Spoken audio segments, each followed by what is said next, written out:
Welcome into WeAreSC. This is Erik McKinney, joined by Greg Katz. And Greg, we've got undefeated USC against 3-2 UCLA this weekend. USC looking to win their way into the Pac-12 championship game, and it's always a fun one when USC and UCLA get on the field together. I think it'll be especially fun this year because all the people who would normally be in the stands will be watching on television. It should be a huge ratings in LA because, let's face it, we're all told to stay at home. SC UCLA, 4:30. It has all the earmarks of being a big game. And let's face it, wherever you go, whenever SC plays UCLA in football, even your granny who might never even pay attention knows it's SC UCLA. People that never went to either university have sided with one of them.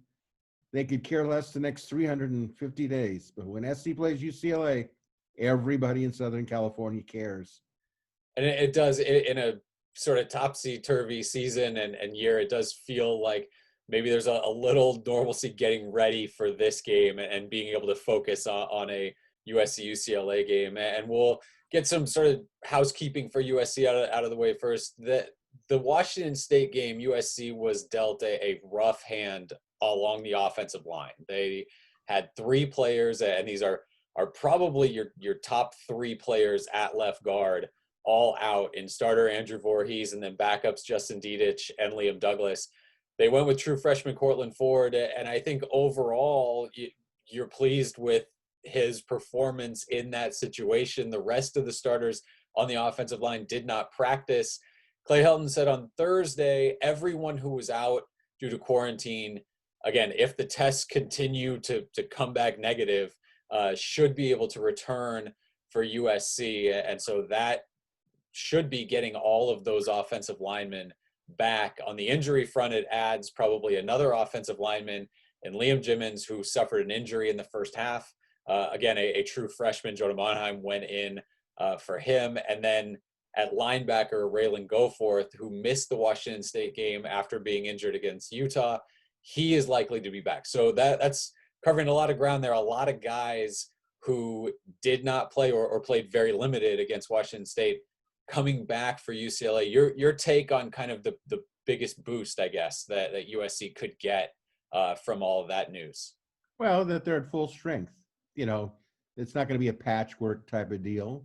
I think that presents confidence that you've got all your guys, you're ready to, to really basically go into an alley fight.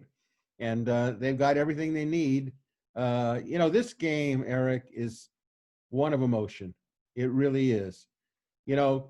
Players will tell you, football is a violent sport, but when you get a USC UCLA game, it's turned up a notch. And it's really the first team that's going to say uncle. And history has told us that not very often does somebody say uncle. And history has taught us that many times it goes down to the fourth quarter. Who wants it than the other team? I know SC's offensive line has been questionable, but this could be the one where they get really emotional and they're just going to be relentless for four quarters. And you're going to go, where has that been? But it's possible. I mean, talking about the guys back from quarantine, it's the fact that those guys missed the game, but even the guys who played in the game did not have practice reps leading up to it. If there's ever kind of a chip on the shoulder of anyone, those guys who got critiqued big time for not really showing up and dominating after not being able to practice, if they're ever going to come out and just hair on fire and try to light somebody up, you have to imagine that those guys are hugely frustrated by kind of what happened against Washington State, the reaction out of it, and now being able to kind of get fired up to play against UCLA. So much of that talk is going to be about getting those linemen back, what the offensive line looks like, and how they play. I think getting Raylan Goforth back is huge. This is not a UCLA offense that you can sit in that dime look defensively with Talanoa Hufanga up as a middle linebacker and basically seven defensive backs on the field. UCLA's offensive line, I think, would love to see that. UCLA's running backs, I think, would love to see that. So getting Raylan Goforth back, I think, is is maybe not as big as getting those offensive linemen back, but certainly in that conversation, it is big. And so we'll get into kind of matchups right now. USC on offense against UCLA on defense. Where do you see kind of a key matchup when USC has the ball? Going to be the offensive line against UCLA's defensive line. It's just that fundamental. This is where a tackle like Elijah Vera Tucker earns his perception to the NFL scouts and everybody else. I don't know be matched up directly with redshirt senior Osa Idigwa, but if he is, it'll be fascinating to watch. It'll be the infighting. UCLA is going to come. Chip Kelly said it yesterday in his press conference. Pass rush, that's the big one. That and being disciplined offense. Interesting that he said we want to be a combination of man-to-man and zone. Now, whether they really play man-to-man, I don't know. I think it's ridiculous to play. But I'll tell you what, if UCLA's defensive line, which has a lot of sacks, gets off, that's going to be a bad harbinger for USC. But if SC can hold Slovis from getting hit, where it's meaningful hits, then SC could UCLA's defense, no question. Yeah, I mean, offensive line is the first place you look, but I'm going to say it's Graham Harrell against whatever UCLA does. I think that his decisions in this and the way he sort of can settle everyone down and get USC's offense into a working mode against whatever UCLA throws out there, I think that is big. At this point in the season, they've referred to them sort of as lulls, but the long stretches of time where it's kind of like, well, I couldn't really get anything done against that. They threw something out that we weren't expecting, or they changed something up that we couldn't adjust to. That to me is you gotta get past that. You have to get to a point where you have these guys on offense. You have a quarterback that you clearly love. You have a wide receiving core that is clearly the best in the conference and probably one of the best in the country. And you've got a bunch of very good running backs and an offensive line, again, that you've talked about kind of improving and being veterans and really knowing what's going on out there. This is not Alabama's defense, this is not Notre Dame's defense that you've been going up against, but they have been finding ways to kind of really rise up and shut you down. And if it's as simple as just, we drop into 7-8 guys deep in zone coverage and completely shut down an offense, you got to have an answer to that. And you have to be able to go to it right away. If it's just check downs and short passes and, hey, stop looking 15 yards downfield and just bring it close, you have to make that switch in a play or be ready to go to it constantly. And I think how much he really relies on the running game. If you're at the point now where if you run the ball 3 times for 3 yards and you punt it, that has to be seen as, okay, well, we're trying to do this for our offensive line. We're trying to develop something here. That can't be seen as the same kind of loss as, we threw 3 incomplete passes and now we're punting. That to me is a much worse possession. So rambling a little bit here, but that's it for me, is kind of how USC's offense sort of feels overall, the theme of it and how it develops and how it adjusts against a UCLA defense that has a lot of film to study and certainly knows at this point where USC's weak points are, and they're going to really look to attack them. Flip over USC's defense, UCLA's offense. Excuse me. Go ahead, jump in. Yeah. Chip Kelly talked about the matchup was taking away the USC wide receivers. And he mentioned the big 3, okay, Amon Brown, Drake London, and Tyler Vaughns. And he said that's the key for them to take them out of the game, so to speak. And I think that you hit on something I think that we can't understate enough. Graham Harrell is under a lot of scrutiny right now. SC has not scored a touchdown in the 3rd quarter all mini season. They have not scored a touchdown in the last 2 fourth quarters. And this is concerning And, I think most SC fans are saying, why are we in this situation? And his responses in the media have been like, well, we do what we do, or I don't know why it's happening, or what was the other one he said? Look at Slovis, 17 passes in a row and 5 touchdowns. Well, that's great. No, that's really good in the first half. The problem is there's a second half, and it appears statistically that UCLA is incredibly strong in the fourth quarter, and SC cannot have a second half they've been having, or they're going to be in real trouble.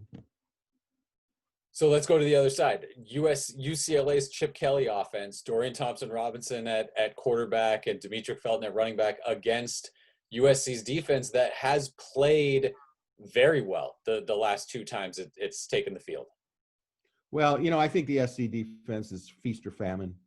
They either get a big loss or they can give up yards, because if the play is audibleized or whatever to where the blitz may or may not be coming from, it's a challenge.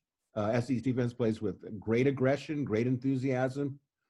But you got to remember that the linebackers for USC, Goforth is still young. He's been out. And Chip Kelly knows that.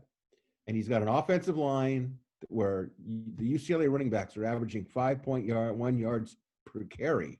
Okay. And he knows that. And I think the onus is going to be on the SC linebackers, not containing just the UCLA running backs, but Dorian Thompson-Robinson, who could really get the SC linebackers on a string, not knowing whether to come up, drop back, or what have you. And I'm not trying to paint a picture that UCLA is this Alabama or Notre Dame offense. But you know what? SC has not been good against the rush. SC has been a little inconsistent on their tackling. They've gotten better. But I'm going to keep an eye on the USC linebackers, because I think they're the key to the game defensively. Yeah, I think that's exactly right.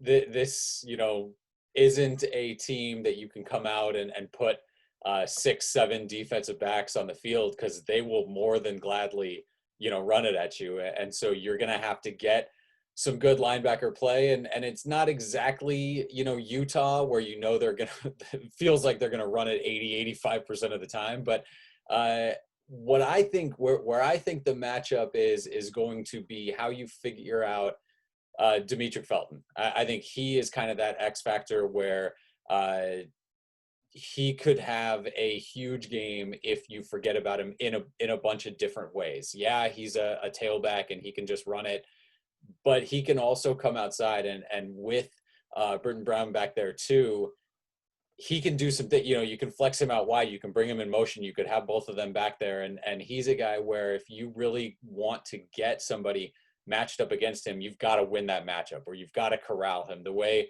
you mentioned Chip Kelly talking about those 3 wide receivers for USC, I feel like Felton is the same way for UCLA's offense. If he goes off and has a big game, that's going to be tough to overcome, because now it opens up so many other things. So I think keeping him, he's one of those guys, they're going to feed him so much that you can't shut him down completely. But he's also a guy you can't let him squirt loose for an 85-yard touchdown or catch the ball in space where he only has to make one guy miss and now he's gone. That's going to be kind of my matchup to watch, how USC and whether it's linebackers, whether it's Talanoa Hufanga, whether it's a corner, how they match up against him and what they do kind of schematically to take him away. Because you mentioned Dorian Thompson-Robinson as a running threat. He's absolutely that. He can throw the ball, but Demetric Felton is such a security blanket of, hey, let's just toss it to him quickly. Let's get it out here to him quickly. And he can turn kind of anything into a big play. So keeping him shut down by any means is my kind of key on that side of the ball, watching that. And having said that, let's go. Let's fast forward to the end. 0-0's fourth quarter. What do you see? How has this game played out? Who ultimately wins? Boy, you want to ask me a tough question? I think that it's going to be a test of wills. And what I mean by that is if UCLA is in a position to run the ball and use clock in the fourth quarter and score, they're going to do it. If Slovis gets enough time to pass in the fourth quarter and they find some sort of dent in the UCLA defense, and that dent could come not through the air, it could be a draw play, it could be a screen pass. I think in a lot of ways, both teams, running backs, could be really effective catching the ball. And in the fourth quarter, where everybody's going to be on pins and needles, getting any space with the running backs could be a difference. So, here's what we know. We know that Chip Kelly blasted USC the first year he was at UCLA, right? We know that Clay Helton returned the favor last year, right? So this is the rubber match between the, and there's so much on the line in terms of recruiting. My first thought is, what is Corey Foreman going to think about this? The great defense from Centennial, California, some call it the number one player in the country. If the defense really plays, that may be all it takes to say, okay, feel good about this. Okay. Because like you said, they're going to sign next week. Is he going to wait until February? I thought he wanted to come in the spring. Yeah, announcing January 2nd, but that, a lot of guys will sign in mid-December and then wait to announce. It'll be interesting. Forget about the COVID. Forget about no 90,000 people in the stands. The biggest eyes watching are going to be on television. And you're going to hear announcers giving their opinions and so on and so forth. And when it's all said and done, people come to their own conclusions about whether SC was, great, whether UCLA was great, and they'll form their conclusions. It's just that simple. I think USC's defense, what they've done, kind of creating turnovers. I don't totally trust Dorian Thompson-Robinson to have a clean game and really kind of assert himself against a USC defense. And those might be famous last words. He's absolutely talented enough to kind of put it all together. But I like the USC defense to make some plays against him to set this offense up. Not what we saw in the first quarter against Washington State, where it was just an avalanche and Washington State kind of couldn't get out of its own way.